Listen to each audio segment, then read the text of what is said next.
Bonjour, je m'appelle André Cervera, je suis né à Sète il y a quelques années. Très tôt, j'ai commencé à peindre. En fait, après, j'ai fait des études, on va dire, jusqu'au bac, mais très tôt, à l'âge de 15-16 ans, je me suis découvert une passion dans la peinture. Grâce à mon frère, en fait, entre guillemets, la rencontre avec mon frère Michel, qui était plus grand que moi, qui était mon aîné et qui était ami de Robert Combas et Hervé Di Rosa, donc deux grands peintres maintenant mondialement connus. Et donc, j'ai été initié à l'art par mon frère et par l'entourage de mon frère. À 18 ans après mon bac, je suis rentré à l'école des Beaux-Arts de Sète. De l'école des Beaux-Arts de Sète, je suis parti à l'école des Beaux-Arts de Marseille. Et puis, je me suis lancé dans la peinture, dans ma carrière de peintre, qui aujourd'hui, et depuis presque 40 ans maintenant, je suis peintre professionnel, artiste professionnel. Le fait d'être né à Sète, Sète c'est un port, comme vous le savez. Et j'ai été inspiré par ces bateaux que je voyais. Moi, je suis né vraiment dans le quartier du port, le quartier de la rue de Tunis, la rue Fonder, le quartier des quais, quai de la République. Et donc, j'ai grandi dans ces lieux auprès des bateaux. De ces bateaux avec ces destinations improbables qui étaient Jakarta, Dakar, Valparaiso. Donc ça, c'était quand je dis improbables, des destinations que je ne connaissais pas. En faisant des recherches, j'ai vu que c'était au Chili, l'Afrique, l'Indonésie, donc des pays qui me donnaient envie d'aller voir ailleurs ce qui se passait. Et donc, dans ma peinture, très tôt, j'ai été inspiré par l'ailleurs, par le voyage. Ce qui m'intéresse, c'est d'aller à la rencontre de l'autre, à la rencontre des gens, des gens, mais aussi des enfants, des gens qui peuplent ces pays.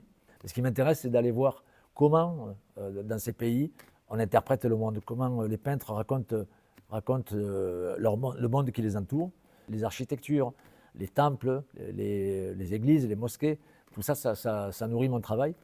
Et quand je dis, c'est à la fois l'architecture, mais aussi les dessins qu'on peut retrouver dans ces bâtiments.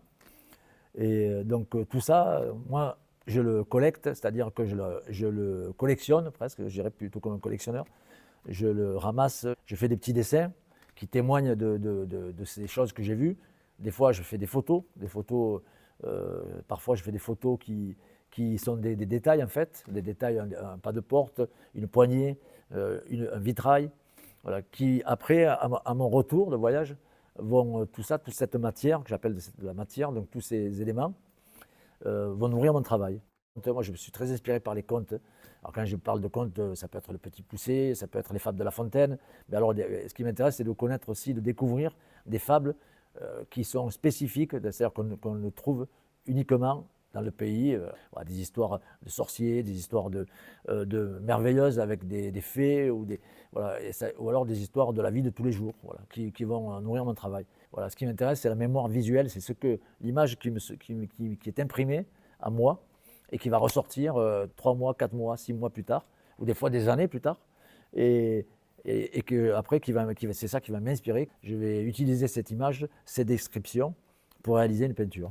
Dans ma peinture, moi, j'utilise de la peinture acrylique, j'utilise du papier, je peux utiliser des plumes.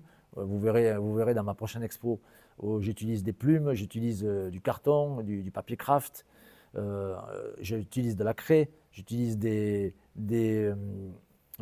feutres acryliques, c'est-à-dire que ça me permet, depuis peu j'utilise de la bombe aussi, de la bombe pour peindre comme les graffeurs. Bon, après, moi je ne suis pas du tout graffeur, mais ce qui m'intéresse, c'est tous ces matériaux, ces matières, ces outils vont me permettre de travailler sur des contrastes, sur des effets, voilà, de profondeur, de relief, de différence d'écriture. Et donc tout ça, ça va enrichir ma peinture. Très tôt, j'ai utilisé le masque, et c'est aussi à la fois le masque, comme je viens de le dire, le masque qu'on retrouve dans le carnaval, dans la Commedia dell'arte, dans notre culture européenne, italienne, française, espagnole, même anglaise, belge. Il y a les grosses têtes, les masques qu'on retrouve, voilà, qui sortent pour le carnaval, mais aussi les masques de cérémonie qu'on retrouve en Afrique. En fait, le masque, il est présent dans le monde entier. Le masque, cette idée de se cacher derrière donc que l'humain se cache, ou l'homme ou femme, derrière une tête. Donc, pour incarner un personnage, c'est vraiment présent depuis la nuit des temps, depuis le début de l'humanité, depuis les premiers hommes des cavernes, je pense, avec des plumes, avec voilà, avec la peinture aussi, les peintures faciales, on a commencé à se grimer. Et effectivement, cette image-là, moi, on la retrouve dans mon travail. C'est une manière de jouer une scène, en fait, pour moi. C'est ce que j'appelle le masque qu'on peut utiliser aussi quand on fait le clown aussi, quand on incarne un personnage. Quand on incarne un personnage, c'est-à-dire qu'on joue à quelqu'un d'autre, à être quelqu'un d'autre. Mais ce que je peux leur dire aux enfants, c'est que voilà, ils peuvent utiliser cette forme, le masque, ça c'est un axe comment dire, pour entrer dans mon travail, pour s'inspirer de mon travail. Ça peut être aussi les matériaux, ça peut être le papier, parce que le papier, on peut le froisser, on peut le découper, on peut le déchirer.